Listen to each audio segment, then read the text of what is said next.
फरमा लें। आमीन। शुक्रिया। बहुत बहुत शुक्रिया आपका नातिक साहब। अब मैं इंतजार खत्म हुआ और अब जो शख्सियत हमारे बीच है, मुख्य अतिथि, जिनके लिए आप यहाँ आए हो, इतनी सर्दी में इतने ठंड में डटे हुए हो, और हमारे बीच में हमारे मुख्य अतिथि बड़े भाई हर्ष चिकारा जी। अब मैं उनसे निवेदन करूंगा कि वो अपनी बात को रखें और सभी से निवेदन करूंगा कि तालियों के साथ, जोरदार तालियों के साथ इनका स्वागत करें।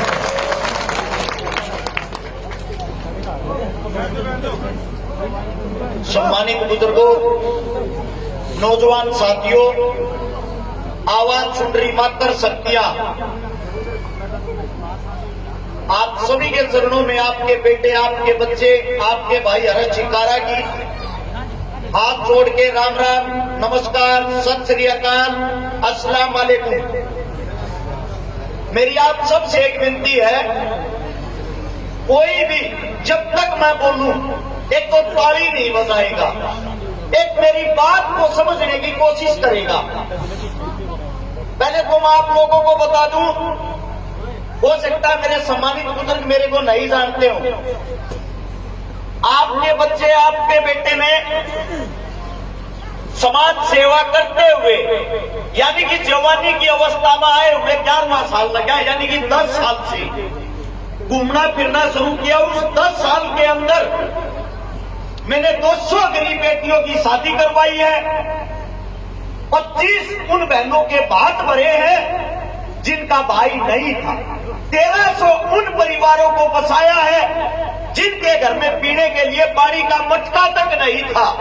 124 से 25 आंदोलन सरकार के खिलाफ अपने हक के लिए लड़े हैं। लगभग 27 करोड़ रुपए की नगद मदद की है। और मैं आप लोगों को बताता हूं, ये हिंदू मुसलमान ये चीजें मेरे को तो पता ही नहीं कहां से आई, कैसे आई, क्यों आ रही है। सरकारें आप लोगों का मूर्ख बनाती है, अपना वोट बैंक बनाती है। आपके क्या आज तक कोई हिंदू मुसलमान करने वाला काम आया? आज तक क्या किसी एक भी नेता ने आपके बीच आके, हिंदू मुसलमान करने वाले नेता ने आपके बीच आके किसी गरीब की मदद की? नहीं ना। फिर आप लोग क्यों मूर्ख बन रहे हो? सबसे पहले आप लोगों को बताता हूं, मैं खाली बातें नहीं करता। जो मेरे साथ में मेरा भाई खड़ा दानी, ये जो मददें आप लोगों को गिनवा रहा हूं, उस हर एक मदद में पिछले 5 साल से ये मेरा भाई मेरे साथ है। सबसे पहले पुलवामा जो हमला हुआ था, उसके दौरान शहीदों की याद में हमने कुश्ती दंगल करवाया था, जिसमें विश्व के बाहर देश के भी पहलवान आए थे। उसमें मेरा भाई मेरे साथ था। रही मददों की बात, बहन बेटियों की बात, गोवाना के पास 2 गरीब हमारी मुसलमान समाज की बहनें, ना तो उनका भाई था ना पिता था। एक रिक्शा में बैठ के बूढ़ी औरत आती है, बेटा सिर्फ आपसे उम्मीद है, मेरे घर के अंदर आने से डर रही। मैंने उनको देखा, मैं बोला माता जी अंदर तो आजा, चाय पानी तो पी ले। उसका पहला ही जवाब ये था, बेटा मैं जाति से मुस्लिम हूं। मैं बोला फिर क्या हुआ? मैं आपको माता जी कह रहा हूं तो आप मेरी माँ हो, अंदर आओ। जबरदस्ती उसको अंदर लेके आया। मैंने उसको 15 मिनट बैठाया। 15 मिनट के बाद उसके अंदर का डर निकला। फिर उसके 1 हफ्ते के बाद जब मैं उनके घर गया, उनके पाटने पर उस बहन का भाई बन के खड़ा हुआ, उन दोनों बहनों का कन्यादान किया। उन दोनों बहनों का आपकी जुबान में बोले तो निकाह, हमारी जुबान में बोले तो शादी करवाई। तब उसकी माता जी की आंखों में जो खुशी के आंसू थे। बेटा मैं तो इसलिए डर रही थी क्योंकि जो आपका समाज, आप हिंदू समाज से आते हो, मैं एक मुसलमान समाज से आती हूँ। हम हर रोज ये टीवी देखते हैं, ये खबरें सुनते हैं। इन खबरों के कारण हमारे को डर लगने लग गया है इन चीजों से। सच्चाई तो ये है, हिंद के 2 बेटे, हिंदू और मुसलमान, सबसे ताकतवर बेटे हैं, लेकिन मूर्ख वे हैं जो अपने आप को एक दूसरे का दुश्मन समझते हैं। मैं गारंटी देता हूं, आप किसी नेता का भाषण मत सुनो, आप टीवी मत देखो, अगर कहीं भी हिंदू मुसलमानों के बीच झगड़ा हो, मैं ये कहता हूं सरेआम चौक के बीच मेरे को झूठ मारना आके, कहीं भी कोई भी लड़ाई नहीं है। दूसरी बात, हमें एक दूसरे से सीखना चाहिए। हम एक ऐसे प्रांगण में खड़े हैं, एक हत्यारा पहाड़ देश का जिसका नाम था तैमूर, अफगानिस्तान से हमारे हिंदुस्तान को लूटने के लिए आया था 1398 में। और जिस सरजमी पर मैं आज हाल फिलहाल खड़ा हूं, यहीं से एक बहादुर सेनापति था जिसको महाबली भीम का दर्जा दिया गया है, जोगराज सिंह गुज्जर। मैं आप लोगों को बताता हूं, जब तैमूर हिंदुस्तान को लूटने के लिए आया, सबसे पहले उसने शुरुआत पाकिस्तान को लूट के पानीपत के रास्ते से दिल्ली आया। दिल्ली के अंदर जगह का नाम है लोनी बॉर्डर। 1 लाख आदमियों को काट के उनके लाश का ढेर बना के उनके ऊपर बैठ के उन्होंने चाय पी, अपने चाय नाश्ता किया 1 लाख आदमियों को मार के, जिनको वो गाजर मूली की तरह काट रहा था। उसके अंदर ना तो उसने ये देखा कौन जाट है, कौन राजपूत है, कौन बानिया है, कौन हिंदू है, कौन मुसलमान है। अगर वो किसी का शव काट रहा था, सिर्फ हिंदुस्तानियों का शव। उस वक्त मेरठ के पास 2 घर, एक जगह का नाम है जहां के हमारे राजा थे देवपाल।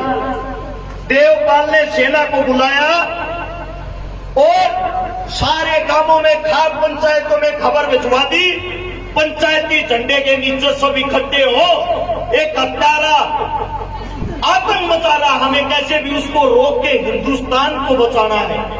वहां पे सेना इकट्ठी होती है, जिसका सबसे मुख्य सेनापति बनाया जाता है जोगराज सिंह गुज्जर को, जिसकी 7 फुट 9 इंच हाइट, 320 किलो वजन, एक ताकतवर कर्मचारी सेनापति हमारे बीच में भीम की तरह खड़ा हुआ था। उसके साथ में जो उप सेनापति थे, हरवीर गुड़िया जाट हरियाणा से, बादड़ी से। उसके बाद जो तीसरा सेनापति था दुल्ला वाल्मीकि हासी से। इन तीनों की जिम्मेदारी थी अपने हरेक समाज के भाई बहनों को इकट्ठा करो और उसको कैसे न कैसे करके रोकना है। इन्होंने दिन रात एक करके हिंदू मुसलमान सिख अपने सारे भाईचारे को इकट्ठा किया और उस युद्ध के दौरान 80,000 सैनिक इकट्ठे किए।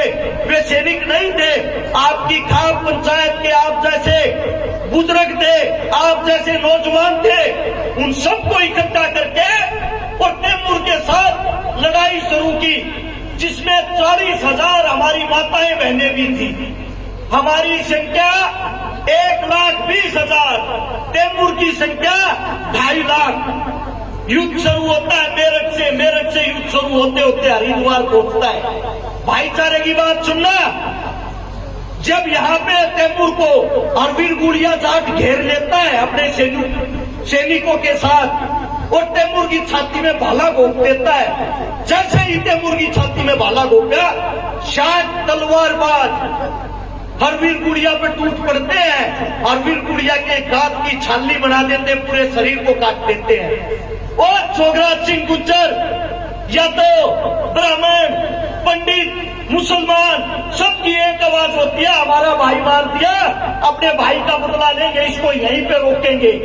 सबके सब उस भारी भरकम सेना से भिड़ जाते हैं। वही जोगराज सिंह गुज्जर एक कंधे पे 265 किलो के अपने भाई को उठा रहा और दूसरे हाथ में तलवार लेके अपनी सेना के साथ गाजर मूली की तरह उस फौज का सफाया कर रहा।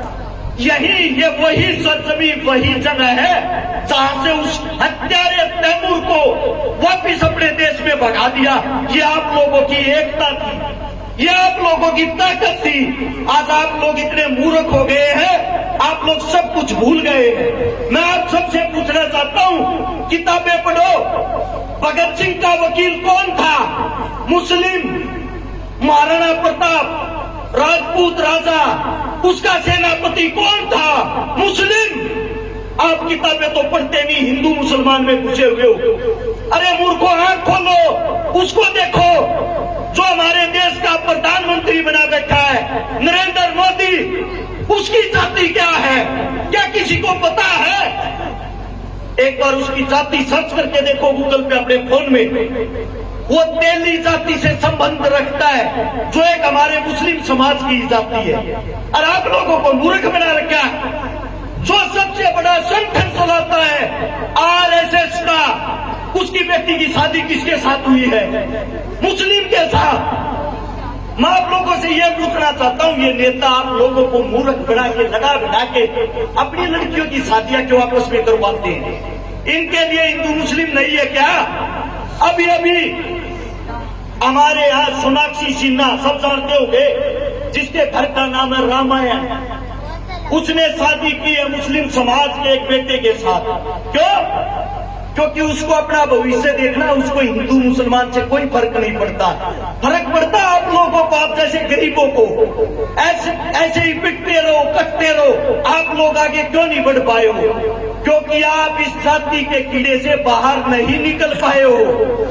मैं गारंटी देता हूं, वैज्ञानिकों का कहना है, हम पुरानी से पुरानी लाश देखकर, कंकाल देखकर ये बता सकते हैं किसका रंग गोरा था कि काला। मरने वाले की उम्र 20 साल थी या 50 साल, इसका कद 5 फुट था या 6 फुट, इसका ब्लड ग्रुप कौन सा था, ये बातें बता सकते हैं वैज्ञानिक। लेकिन कंकाल को देख के ये आज तक नहीं पता लगा मरने वाले की जाति क्या थी। ये जाति बनाई किन लोगों ने? आप लोगों ने। आप लोगों ने।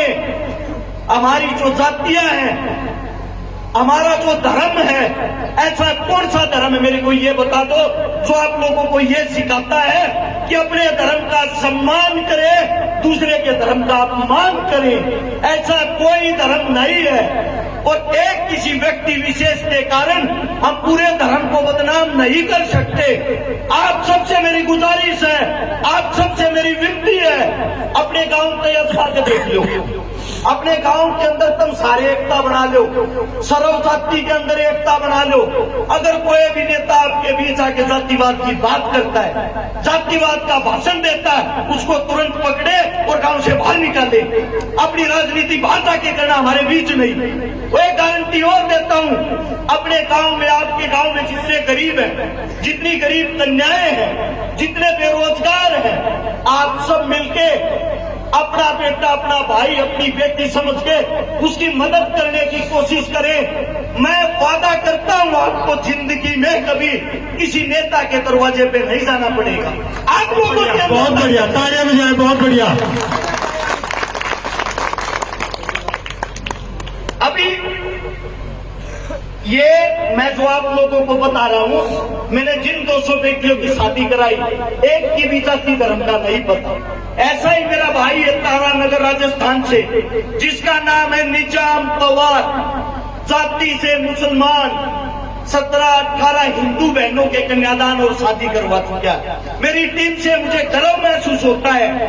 मैं हिंदू, मुस्लिम, सिख, मेरे को यही नहीं पता मैंने किस किस की शादियां करवा दी, किस किस का मैं भाई बन लिया। मेरी हाथ जोड़ के विनती है, अपने एक दूसरे भाईचारे पर विश्वास बना लो कि टीवियां न देखना बंद कर दो, इनकी मत सुनो।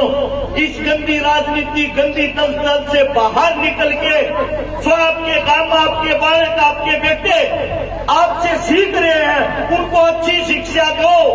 उनको अच्छी शिक्षा दोगे तो मैं ये कहता हूं, आने वाले समय में इनको पता लग जाएगा कोई हिंदू नहीं, कोई मुसलमान नहीं, हम हिंद के बेटे हैं, हम सब इंसान हैं। इंसान ही इंसान के काम आता है। क्या कभी आप लोगों ने जब हॉस्पिटल में आप तड़पते हो, आप मरते हो, आपको रक्त की, खून की जरूरत हो, उस खून वाले से पूछा जो आपको खून देता है, बेटा आपकी क्या मेरे वाली जाति है? मेरे वाली जाति है तो मेरे को रक्त देना, वरना मना मत देना। क्या आपने किसी इलाज करने वाले डॉक्टर से पूछा है आपकी जाति क्या है? उस वक्त तो आप कर्राते हो, रोते हो, हे भगवान, हे मेरे मालिक, हे अल्लाह मेरे को बचा ले, कैसे न कैसे करके मुझे बचा ले। उस टाइम तो आपको भगवान अल्लाह याद आता है। सच्चाई ये है, मजबूरी में जो काम आए, मजबूरी में जो काम आए, वही रास्ता राम रहीम अल्लाह दिखाए। इस बातों को ना भूले, अपने अंदर के इंसान को पहचाने। एक हमारी भाषा की बात बताता हूं आप लोगों को।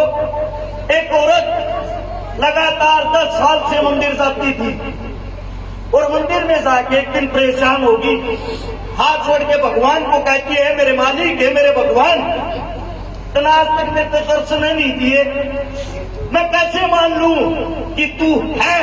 अगर तू है मेरे को दर्शन दे के दिखा। ऊपर से आवाज सुनाई देती है उस औरत को, बेटा तेरे अंदर बोले कौन? जिसको यहां ढूंढ रही कहीं वही सजन तो ना हो।